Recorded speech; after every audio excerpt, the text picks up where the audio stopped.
Hello दोस्तों, हर बार की तरह इस बार भी हम आप लोगों के लिए एक नया मॉडल लेके आए हैं। ये है मॉडल न्यूटन्स क्रैडल। ये एक पूरा क्लोज सिस्टम है और इसमें 5 बॉल्स को अटैच किया गया है और हर एक बॉल का जो मास है वो सेम है। जब इस न्यूटन क्रैडल में एक तरफ से इस बॉल को एक सर्टेन हाइट से छोड़ा जाए तो आप देखोगे दूसरी तरफ से भी एक बॉल सर्टेन हाइट को अटेन कर लेती है। इसी प्रकार अगर 2 बॉल को भी एक हाइट से छोड़ा जाए तो दूसरी तरफ से भी 2 बॉल दूसरी तरफ जाती हैं। अब ऐसा क्यों होता है उसको समझते हैं। हमारा जो ये न्यूटन क्रैडल है ये कंजर्वेशन ऑफ मोमेंटम प्रिंसिपल पे काम करता है। आप इसको ऐसे समझिए, मेरे पास ये एक बॉल है और जब इस बॉल को एक सर्टेन हाइट से छोड़ा गया तो यहाँ पे इसमें अभी पोटेंशियल एनर्जी है और जब ये नीचे ऐसे आएगा तो मोशन में तो ये काइनेटिक एनर्जी में बदल जाएगा। लेकिन जब इसका कोलिजन इस बॉल के साथ होगा तो यहाँ पे मोमेंटम काम आ जाता है।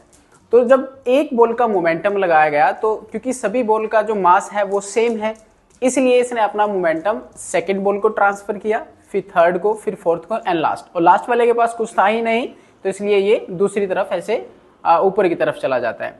तो ओवरऑल जो होता है पूरी बॉडी का जो मोमेंटम है वो कंजर्व रहता है। जैसे एक बॉल का मोमेंटम है तो एक बॉल का मोमेंटम कंजर्व रह रहा है। अगर 2 बॉल का मोमेंटम लग रहा है तो 2 बॉल का ही मोमेंटम कंजर्व रहा है। अगर 3 बॉल का करें तो आप देखोगे 3 बॉल के केस में भी ऐसा ही होता है। सिमिलरली अगर 4 बॉल का किया जाए तो 4 बॉल के केस में भी ऐसा रहता है। तो इस मॉडल से हमने समझा कंजर्वेशन ऑफ मोमेंटम और इससे हमें ये पता लगता है कि एक सिस्टम के अंदर जो मोमेंटम होता है बिफोर द कोलिजन और आफ्टर द कोलिजन वो कांस्टेंट ही रहता है। अब कंजर्वेशन ऑफ मोमेंटम की अगर हम रियल लाइफ एप्लीकेशन देखें तो जो हमारा बुलेट एंड गन का जो मैकेनिज्म होता है वो कंजर्वेशन ऑफ मोमेंटम पे ही बेस्ड होता है। इसी प्रकार जब हमारी अर्थ रोटेट करती है तो वो एंगुलर मोमेंटम का कंसेप्ट होता है।